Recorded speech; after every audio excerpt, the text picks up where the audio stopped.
Good afternoon, beloved of the Lord. It's been a while that I've not made any video because of storage issues and other things that were preventing me from making a video. But I just wanted to touch base on something that just came in my mind this Arvo, which is don't be so properly dressed in the flesh and then your spiritual life is not dressed.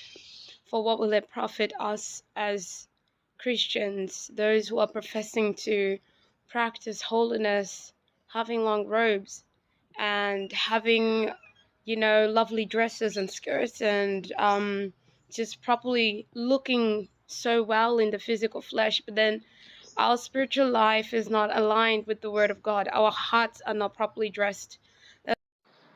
There's a word that the Lord spoke in the Bible, and it said, "Render your hearts, not your garments."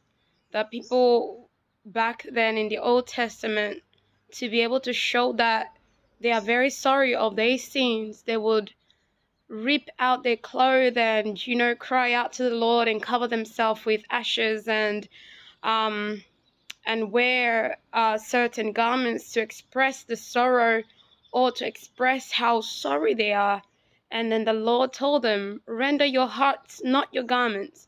And that is the same word today. It is for us Christians to remember to render our hearts and not our garments, because looking good in the physical flesh and it's not reflecting your personal spiritual life or your heart itself, it is pretty much wearing a Pharisee, a Pharisaical,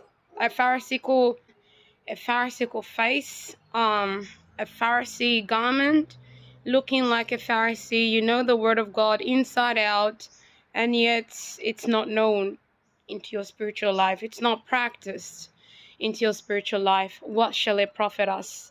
May the Lord enable us. So therefore, may we not just represent Christ in our dressings and by looking good, by having long robes on, but yet our spiritual life, our hearts are not in line with the calling or even in line with the Beatitudes of Christ, which he stated in the book of Matthew chapter 5.